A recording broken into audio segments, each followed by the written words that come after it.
Hey everyone, it's your guy here, back with another no-filter breakdown of what's really moving the needle in global affairs. Today, we're diving headfirst into this story out of Indonesia about the Jakarta-Bandung high-speed rail extension.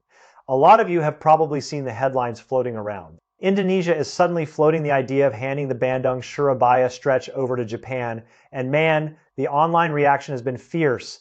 The immediate gut reaction from a lot of people is seriously, Indonesia is just going to pull the rug out from under China after all that work. China's team came in, built the Jakarta-Bandung line, ate all the dirt, cleared all the mines, and now Japan just waltzes in to pick the low-hanging fruit. But here's the thing, if you only see betrayal, you're missing the entire playbook of how a rising power like Indonesia operates. And you're definitely not seeing the real chess match China is playing with its high-speed rail exports. So today, let's take a beat and break this down from three angles that actually matter: technical standards, financial logic, and the geopolitical map. We're going to get to the real underlying logic of this battle, and I promise you, by the time we're done, you'll see this whole thing differently. First, let's give credit where it's due. The Jakarta-Bandung line is a killer success story, and the numbers don't lie. Since it went live in October 2023, this 140-kilometer stretch has slashed travel time between the two cities from 3 to 5 hours down to just 40 minutes. Think about that. It's like hopping on a train from New York to Philadelphia, except it's moving at a whole different level. It's pulled two cities with populations in the tens of millions into the same daily orbit. And that's a game changer for how people live and work. By mid-April this year, total passenger volume topped 15 million. By early June, that number hit 15,880,000. The single-day record over 26,700 riders, the peak occupancy rate hit 99.64%. These trains are packed to the gills, almost every single seat filled. They've clocked over 7,210,000 kilometers of safe operation, with more than 900 consecutive days without a major incident. And a punctuality rate north of 95% globally. That's top-tier performance. And anyone who follows transportation knows that kind of reliability is hard to beat. Now, 15,880,000 passengers, that number can feel abstract, right? So let's put it in perspective. Bandung's permanent population is about 2 million. That's like moving the entire population of Bandung back and forth nearly 4 times.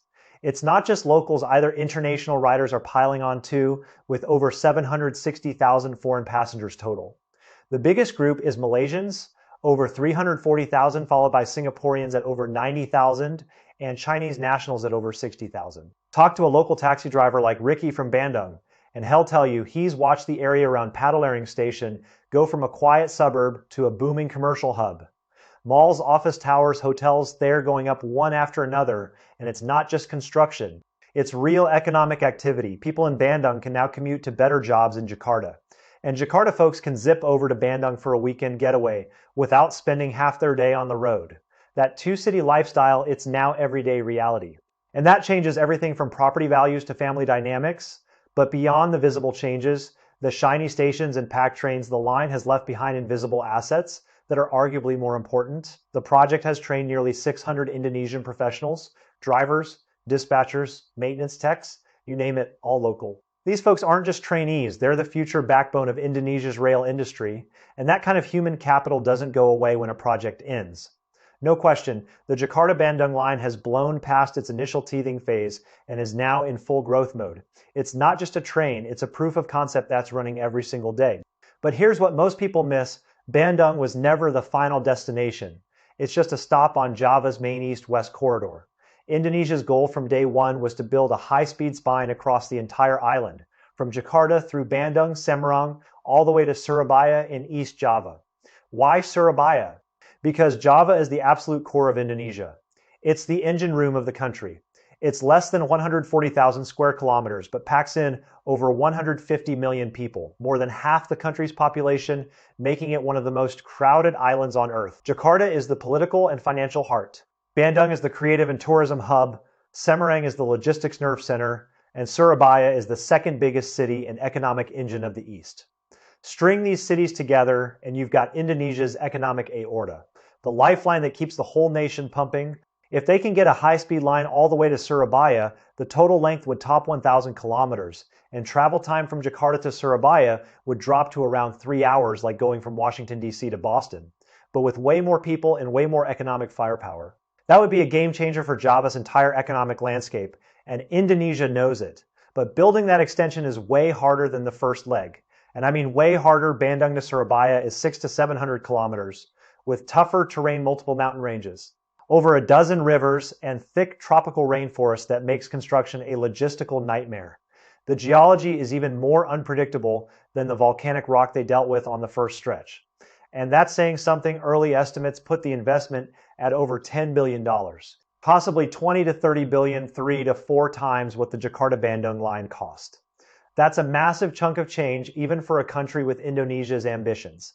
And yet, despite the staggering costs, the Indonesian government has made this a national priority. The extension is already in the National Rail Master Plan, and the Transportation Ministry has rolled out a 2026 to 2030 network expansion blueprint, aiming to bring in over $53 billion in private investment. For 2026, the big ticket item is kicking off preliminary work on the Jakarta-Surabaya high-speed line. So the ambition is there, no doubt about it.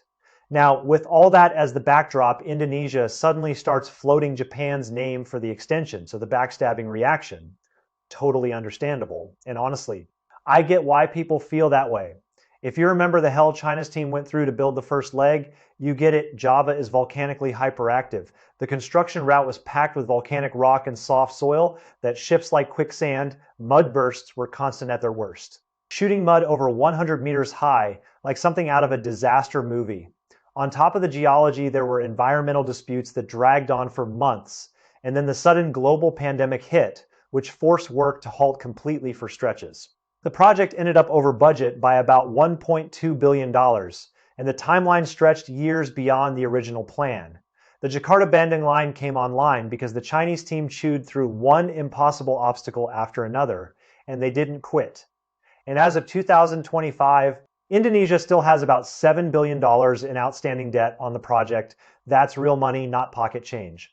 So when Indonesia turns around and invites Japan to join the extension, of course it stings, and it stings hard. But if you pull the lens back and take the long view, and this is where the American perspective really helps. This isn't some impulse betrayal. This is Indonesia playing its classic, time-honored game of great power balancing, and they've been doing this for decades. As Southeast Asia's biggest economy and the de facto leader of Asian, Indonesia has been a die-hard non-aligned player since the Cold War. As a founding member of the non-aligned movement, every Indonesian administration has lived by one core rule: never ever become 100% dependent on any single major power, or you lose all leverage at the negotiating table. That's not paranoia, that's survival. That logic runs through everything they do. Military procurement, for instance, they never buy from just one country. They've got F-16s from America, Su-35s from Russia, and Rafales from France, naval vessels, German subs, and Chinese frigates. They spread the risk and keep everyone guessing. Infrastructure works the same way. If Indonesia hands over the entire Java high-speed network to China, they're effectively tying their national transport lifeline to Beijing. That would weaken their hand in everything from debt restructuring to broader strategic deals. But bring Japan in, and they achieve two things. It quiets domestic pro-Western voices who worry about Chinese dominance. Second, and this is the core play, they use Japan as a club to beat China into offering better terms. Lower interest rates, more tech transfer, looser debt conditions if you don't give them. They'll go to Tokyo. This is international relations 101. Exploit great power rivalry for your own gain. It's not personal, it's just business, and Indonesia is a master at it. And this isn't even the first time Indonesia has pulled this stunt. Rewind to the Jakarta-Bandung bidding war back in 2015, same script. Same actors. Japan had been sniffing around the Indonesian high-speed market since 2008, doing field surveys for years, and put together a super detailed proposal for about $6 billion. They thought it was in the bag, locked up. Then China showed up with a competitive offer and the killer punch. No sovereign guarantee required from the Indonesian government. They pushed a joint venture model and promised massive tech transfer and local training, which was a huge selling point. Indonesia played both sides perfectly, telling Japan that China's terms were better, telling China that Japan had the track record and experience. They eventually went with China's overall better offer, and Japan was left in the dust, but Japan never really left the Indonesian infrastructure game. They just changed tactics and waited for an opening because they know Indonesia is a long-term play. And this time around, Indonesia is playing the game with even more finesse. In January 2026, Japan's Prime Minister's advisor, Hiroto Izumi, made a special trip to Indonesia to meet with President Joko Widodo, carrying a personal letter from the Japanese PM himself. The core topic, you guessed it, this rail project. Indonesia's response was textbook. Both plans are under review by independent teams. And the final call goes to the president. They neither said yes nor no to Japan, leaving everyone hanging and keeping their options wide open. Now, a lot of people are worried. What if Japan actually snags the project? Wasn't all of China's initial investment wasted? Let me tell you, you don't need to lose any sleep over that. And here's why. Because at the technical level, there's a near unbreakable lock that puts China in a dominant position, and it's all about standards. Most people think high-speed rail is like snapping Lego bricks together. China builds one segment, Japan builds the next, and they just connect. But it doesn't work that way, not even close. High-speed rail is a massive, tightly integrated system that has to work as a single unit track gauge, power supply, signaling, train control, maintenance standards. Every single component is interdependent, and change one standard and the whole system breaks. The Jakarta-Bandung line was designed, built, and operated from top to bottom using China's technical standards. And those are baked in: track gauge, 1,435 millimeters, power supply, 25 kilovolts, 50 hertz, single-phase AC signaling. China's homegrown CTCs-3, which is a sophisticated system operations, scheduling, maintenance, all Chinese. So Chinese standards are already deeply rooted in Java, and they're not going anywhere. Now, if Japan takes over the Bandung-Surabaya extension, they have only two options. No third path, no magic solution. Option one, start from scratch and build the extension entirely to Japanese Shinkansen standards. If they try that, the consequences are almost catastrophic, and I'm not exaggerating. The two systems are fundamentally incompatible at the core level. On power, China uses 25 kilovolts, 50 hertz AC, which is a standard design. The Shinkansen, because of Japan's split grid with both 50 and 60 hertz zones, has different system designs for different regions, and their protection logic and control mechanisms are completely different. If they use Japan's standard on the extension, you'd need a massive power conversion zone at Bandung Station. Like a giant transformer station, trains coming from the Jakarta side would have to switch power systems before entering the extension, a technical nightmare with massive safety risks that could cause sparks, outages, or worse. And the signaling is even worse. China's CDCs and Japan's ATC use completely different underlying logic. Communication protocols and control algorithms, they can't talk to each other, period. If they force a split, passengers from Jakarta would have to get off at Bandung, walk to another station built to Japanese standards, buy new tickets, clear security again, and then board a Japanese train to Surabaya. That totally defeats the purpose of high-speed rail. The whole point is to go from Jakarta to Surabaya in 3 hours nonstop. Seamlessly, if you have an hour or two of transfer time, you might as well take a bus or regular train, and that kills the economics. What's the point of spending tens of billions on a fragmented line that doesn't deliver speed? And let's not forget, Japan's Shinkansen tops out at about 320 kilometers per hour, while China already cruises at 350. Japan's speed advantage is gone. And in fact, they're now slower.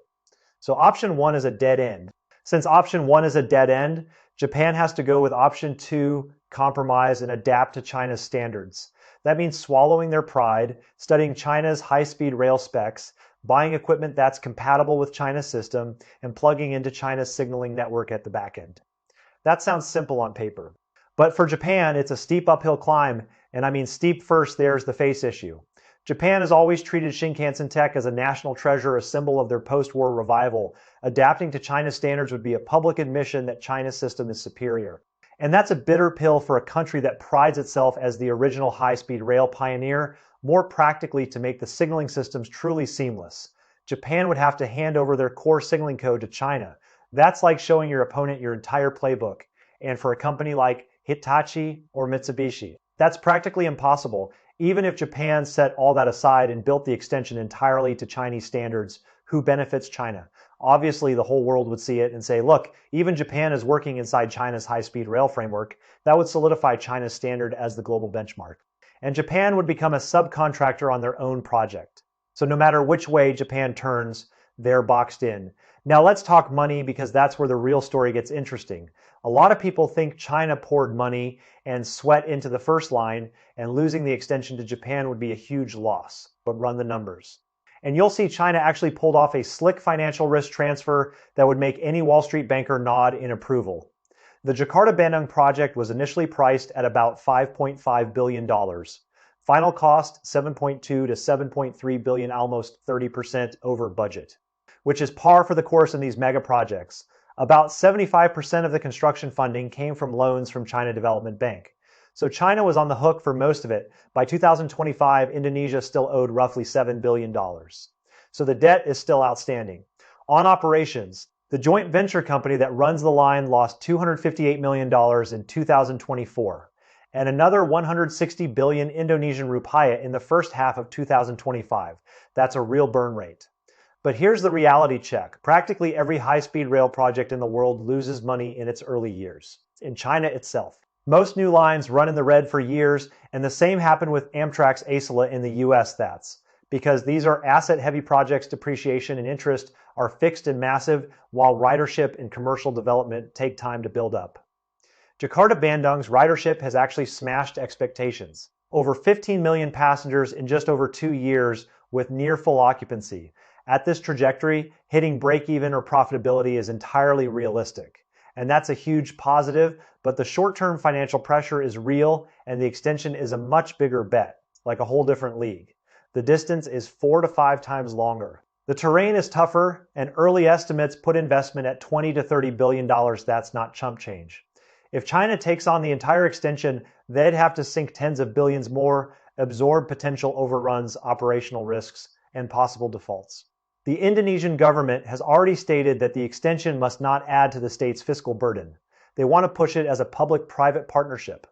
But PPPs aren't a magic bullet. Private capital only jumps in if the project promises solid commercial returns. And that's a big if. High investment, slow payback.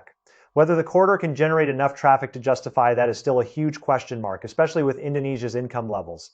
And let's not forget Indonesia's volatile rupiah revenue comes in local currency, but loans are in dollars. Exchange rate swings alone could eat a big chunk of profits, and Indonesia's currency has a history of sudden drops, so the risks are enormous. Here's the thing, China's high-speed rail export strategy has already evolved, and it's a lot smarter than people give it credit for. In the early days, they prioritized landing projects even at higher risk to establish credibility and build a track record. Now that Jakarta-Bandung is a proven success with solid operating data, the strategic goal of exporting technology is largely accomplished. The new phase is about precision over expansion. Better commercial returns, stricter risk controls, no more burning cash just to win bids. They're thinking like a business now. Since any extension, no matter who builds it, has to integrate with the Chinese standards already in place, why should China sink hundreds of billions to take on all that risk? That's like doing the hard part and then letting someone else carry the bag. Indonesia inviting Japan in on the surface, it looks like they're offering Japan a golden opportunity. In reality, they're handing them a hot potato that could burn them badly. Let's run through both scenarios because the outcomes are fascinating. If Japan actually takes the project, they'll need to lend tens of billions and deal with all the headaches of Indonesian infrastructure land acquisition battles that drag on for years, environmental protests that shut down sites, schedule slips that add months or years, cost overruns that inflate budgets. You name it. They'll face it. Look at Japan's own disaster in India. The Mumbai-Ahmedabad high-speed line started construction in 2017, was supposed to open in 2023. And by 2026, they've laid less than 10 kilometers. That's almost nothing. The earliest new opening date is 2028. And the cost has ballooned from $19 billion to over $30 billion. If Japan couldn't avoid those pitfalls in India, what makes anyone think they'll be safe in Indonesia? The risks are the same, if not worse. And the ultimate insult, they'd pour in billions and still end up building a rail line that runs under Chinese standards. Because the existing line forces it, all that effort and money, and they don't even own the system there, just building someone else's vision. On the flip side, if Japan crunches the numbers and bails, and Indonesia will come back to China with a different attitude. And by then, they'll have tried the alternatives, realize they can't make it work without China, and be a lot more realistic in negotiations. China would have the upper hand, and they could dictate better terms. Either way, China wins, and that's a masterstroke. The Indonesians themselves know the financial hurdles are massive, and they're not naive. In January 2026, Infrastructure and Regional Development Coordinating Minister Agus announced the government is setting up a national-level high-speed rail committee to coordinate debt restructuring and planning for the Surabaya extension. That's a big deal. They're formalizing the process. They've already reached a preliminary restructuring deal with the sovereign wealth fund Danantara. The government handles infrastructure spending while Danantara runs operations and finances. Agus put it bluntly, if they can't stabilize the finances of the existing line. The extension isn't happening, so right now, Jakarta's priority is getting their current operations in order before worrying about the next phase. They're not rushing into anything. And that's smart. Geopolitically, what China invested in Jakarta-Bandung is a master key to open the entire Southeast Asian infrastructure market. And beyond, frankly, that rail line running smoothly day after day is a living billboard that broadcasts Chinese manufacturing prowess and standard reliability around the clock, 24/7. Its success has already sent shockwaves through Southeast Asia, and governments are paying close attention. Before this, many regional countries were skeptical. They figured Japan's Shinkansen had decades of experience, while China's high-speed rail was mostly domestic and untested abroad. But Jakarta-Bandung has smashed that stereotype with over 2 years of solid data and real-world performance. The most telling example, Vietnam. They've been talking about a north-south high-speed line for over a decade, clinging to Shinkansen tech like a security blanket. But the project kept getting delayed, costs spiking from $30 billion to over $50 billion. And Japan still insisted on full sovereign guarantees that Vietnam couldn't stomach. Now, seeing Jakarta-Bandung humming along successfully, Vietnam has been sending delegations to China in the last 2 years to explore cooperation. That's a huge shift. And Thailand, the Sino-Thai rail project is moving forward at a steady pace. And once completed, it can link up with China's line to Laos, forming a rail artery across the entire Indochina peninsula. Southeast Asia's rail connectivity is steadily aligning with Chinese standards, and that's not an accident, it's a strategy. Here's the ironic twist. Indonesia's effort to balance China by bringing in Japan actually reinforces China's influence. And I love the irony here because no matter who builds the extension, they can't bypass the Chinese standards already locked in on the first leg. If Japan forces its own standards, you get a fragmented network that hurts Indonesia's own interests and makes the whole system inefficient.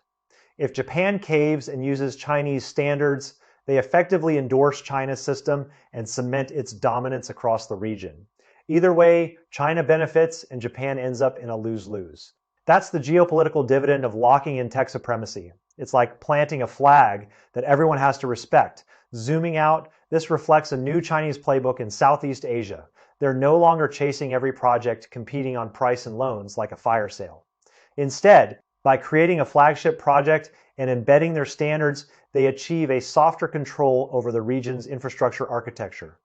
Its influence without occupation, Jakarta-Bandung is that strategic anchor it locks in the technical trajectory for Java. And by extension for Southeast Asia, from now on, any country wanting to build high-speed rail on Java has to think about compatibility with this line. Any company wanting to bid on regional high-speed projects has to reckon with Chinese standards. That's a higher dimensional game than just bidding project by project. And it's far more sustainable. Now, Japan's position in all this 4 words, damned if you do, damned if you don't. The Japanese have deep psychological investment in this project, almost a personal vendetta at this point. They started eyeing the Indonesian high-speed market back in 2008, poured years and millions into field surveys and a detailed feasibility study with a proposal around $6 billion. They expected to win and use it as a launch pad for Shinkansen across Southeast Asia. A regional triumph. Then China swooped in 2015 and snatched it away like a thief in the night. That loss hit Japan hard seen as a double defeat in diplomacy and economics and a blow to their national pride. So when Indonesia dangled the extension, of course Japan's ears perked up. They're desperate for a win to restore pride and prove they still have it. That's why the Prime Minister's advisor made that trip in January 2026 with a personal letter from the PM himself. That's how serious they are. But wanting it and actually doing it are 2 different things. And Japan faces structural obstacles that are almost insurmountable. Technical, go it alone, and systems don't mesh, compromise. And you lose face and reveal your tech. Financial, the extension is tens of billions.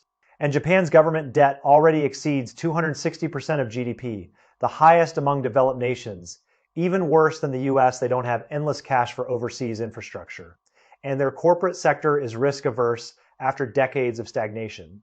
Industrial. Japanese firms are stubborn, construction costs are high, and they guard their tech tightly like a state secret, scaring off developing countries that want local benefits.